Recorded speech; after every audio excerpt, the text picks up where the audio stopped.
2025-26ನೇ ಸಾಲಿನ 14 ಮುಂಗಾರು ಬೆಳೆಗಳಿಗೆ ಕನಿಷ್ಠ ಬೆಂಬಲ ಬೆಲೆಯನ್ನು ನಿಗದಿಪಡಿಸಲಾಗಿದ್ದು, ಉತ್ಪಾದನಾ ವೆಚ್ಚಕ್ಕಿಂತ ಶೇಕಡ 50ರಷ್ಟು ಹೆಚ್ಚಳ ಮಾಡಿ ಕೇಂದ್ರ ಸಚಿವ ಸಂಪುಟದ ಆರ್ಥಿಕ ವ್ಯವಹಾರಗಳ ಸಮಿತಿ ಇಂದು ಅನುಮೋದನೆ ನೀಡಿದೆ. ಪ್ರಧಾನಿ ನರೇಂದ್ರ ಮೋದಿ ಅಧ್ಯಕ್ಷತೆಯಲ್ಲಿ ನಡೆದ ಸಚಿವ ಸಂಪುಟ ಸಭೆಯ ಬಳಿಕ ಕೇಂದ್ರ ವಾರ್ತಾ ಮತ್ತು ಪ್ರಸಾರ ಸಚಿವ ಅಶ್ವಿನಿ ವೈಷ್ಣವ್ ಸುದ್ದಿಗೋಷ್ಠಿಯಲ್ಲಿ ದೇಶದ ರೈತರ ಕಲ್ಯಾಣಕ್ಕಾಗಿ ಪ್ರಮುಖ ನಿರ್ಧಾರಗಳನ್ನು ಕೈಗೊಳ್ಳಲಾಗಿದೆ. ರೈತರು ಬೆಳೆದ ಬೆಳೆಗಳಿಗೆ ಉತ್ತಮ ಬೆಲೆ ದೊರಕಿಸುವ ನಿಟ್ಟಿನಲ್ಲಿ ಭತ್ತ, ಜೋಳ, ರಾಗಿ ಹಾಗೂ ದ್ವಿದಳ ಧಾನ್ಯಗಳು, ತೈಲ ಬೀಜಗಳ ಬೆಂಬಲ ಬೆಲೆಯನ್ನು ಹೆಚ್ಚಿಸಲಾಗಿದೆ. ಇದಕ್ಕೆ 2 ಲಕ್ಷ ಕೋಟಿ ರೂಪಾಯಿ ನಿಗದಿಪಡಿಸಲಾಗಿದೆ. ರೈತರ ಅನುಕೂಲಕ್ಕಾಗಿ ಕೇಂದ್ರ ಸರ್ಕಾರ ಕಾಲ ಕಾಲಕ್ಕೆ ಕನಿಷ್ಠ ಬೆಂಬಲ ಬೆಲೆಯನ್ನು ಏರಿಕೆ ಮಾಡುತ್ತಿದೆ ಎಂದು ತಿಳಿಸಿದರು. एस्टिमेट किया गया है और जैसा कि प्रधानमंत्री श्री नरेंद्र मोदी जी ने प्रतिबद्धता दिखाई है किसानों को उनकी कॉस्ट के ऊपर 50% मिनिमम मार्जिन मिले, कम से कम मार्जिन मिले, उसका ध्यान रखा गया है। तो जितने भी क्रॉप्स हैं, हर एक क्रॉप के लिए कॉस्ट से 50% अधिक, कॉस्ट प्लस 50%, इस चीज का ध्यान रखा गया है। सीएसीपी अपना एक बहुत ही कॉम्प्रिहेंसिव स्टडी करता है, जैसा कि आप सब जानते हैं। डिमांड एंड सप्लाई सिचुएशन देखते हैं, ओवरऑल ग्लोबल प्राइसेस देखते हैं, भारत में कॉस्ट कितनी आती है उस सबको देखते हैं। इन सब को देख के रिकमेंडेशन करते हैं। ये इंडिविजुअल क्रॉप्स की एमएसपी है, 3 भाग में है। पहला भाग है सीरियल्स यानी फूड ग्रेन्स, उसमें पैडी, ज्वार, बाजरा, रागी और मेज, इन सब की एमएसपी आपके सामने है। आप सब जगह देखेंगे जो कॉस्ट है, कॉस्ट ऑफ प्रोडक्शन है।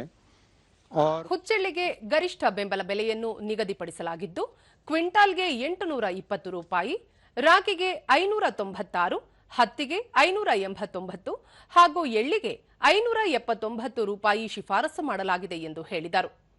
ಮಾರ್ಪಡಿಸಿದ ಬಡ್ಡಿ ಸಹಾಯಧನ ಯೋಜನೆಯನ್ನು ಪ್ರಸ್ತುತ ಇರುವ ಶೇಕಡ 1.5 ಬಡ್ಡಿ ಸಹಾಯಧನದೊಂದಿಗೆ 2025-26ನೇ ಹಣಕಾಸು ವರ್ಷಕ್ಕೂ ಮುಂದುವರೆಸಲು ಸಂಪುಟ ಅನುಮೋದನೆ ನೀಡಿದೆ. ಬಡ್ಡಿ ಸಹಾಯಧನ ಯೋಜನೆಯಿಂದ ರೈತರ ದುಡಿಯುವ ಬಂಡವಾಳದ ವೆಚ್ಚ ಕಡಿಮೆಯಾಗಿದೆ ಎಂದು ಹೇಳಿದರು. ಬಡ್ಡಿ ಸಹಾಯಧನ ಯೋಜನೆ ಅಡಿಯಲ್ಲಿ ಕಿಸಾನ್ ಕ್ರೆಡಿಟ್ ಕಾರ್ಡ್ ಹೊಂದಿರುವ ರೈತರಿಗೆ ನೆರವು ನೀಡಲಾಗುವುದು. ಶೇಕಡ 4 ಬಡ್ಡಿ ದರದಲ್ಲಿ 2 ಲಕ್ಷ ರೂಪಾಯಿಯವರೆಗೆ ಸಾಲ ನೀಡಲಾಗುವುದು. ಯೋಜನೆ ಮೂಲಕ ಅಗತ್ಯ ಕೃಷಿ ಕಾರ್ಯಗಳಿಗೆ ದುಡಿಯುವ ಬಂಡವಾಳವನ್ನು ಖಚಿತಪಡಿಸುವುದು ಸರ್ಕಾರದ ಉದ್ದೇಶವಾಗಿದೆ. ಈ ಯೋಜನೆಯಡಿ 7,71,00,000 ರೈತರಿಗೆ ಅನುಕೂಲವಾಗಲಿದೆ ಎಂದು ತಿಳಿಸಿದರು.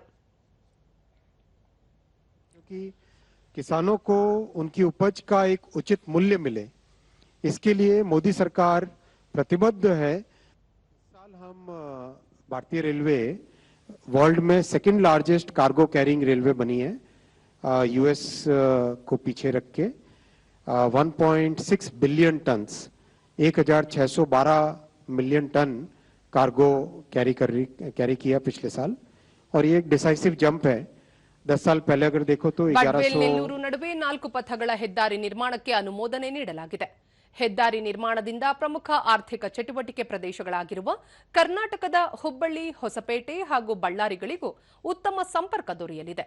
ಇದರೊಂದಿಗೆ ರತ್ಲಾಂ, ನಾಗ್ಡಾ ನಡುವಿನ 3 ಮತ್ತು 4ನೇ ರೈಲು ಮಾರ್ಗ ಹಾಗೂ ವಾರ್ಧಾ, ಬಲಾರ್ಶ್ ನಡುವಿನ 4ನೇ ರೈಲು ಮಾರ್ಗಕ್ಕೆ ಅನುಮೋದನೆ ನೀಡಲಾಗಿದೆ ಎಂದು ತಿಳಿಸಿದರು.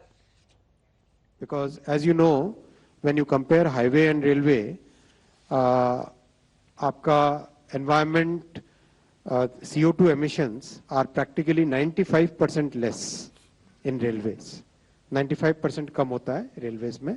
इसका बहुत बड़ा बेनिफिट मिला है, और कंट्री की लॉजिस्टिक्स कॉस्ट में भी इसका बेनिफिट मिलता है, बिकॉज कॉस्ट बाय ट्रांसपोर्टेशन जो रेलवे और हाईवे को कंपैरिजन करो तो रेलवे की कॉस्ट आधे से कम है। So that's a very big benefit for the country. 20 out of the 108 kilometres 23 kilometre upgrade होगा और 85 किलोमीटर ग्रीनफील्ड नया एक हाईवे बनेगा। टोटल कॉस्ट 3653 करोड़ का इसका इन्वेस्टमेंट होगा, बीओटी बेसिस पे ये बनेगा। इसका बहुत बेनिफिट मिलेगा। 3 बड़े इंडस्ट्रियल कॉरिडोर्स हैं, वीसीआईसी, एचबीआईसी और सीबीआईसी। इन तीनों को इससे कनेक्टिविटी मिलेगी। इसके अलावा जो नॉर्दर्न कर्नाटक के मेजर इकोनॉमिक हब्स हैं, हुबली, होसपेट, बेल्लारी, गोटी, कड़पा और नेल्लोर और गुटी, नेल्लोर कड़पा आते आते आंध्रा आ गया। तो नॉर्दर्न कर्नाटक के जो इकोनॉमिक हब्स है उनको भी पोर्ट कनेक्टिविटी का बेनिफिट इस प्रोजेक्ट से मिलेगा।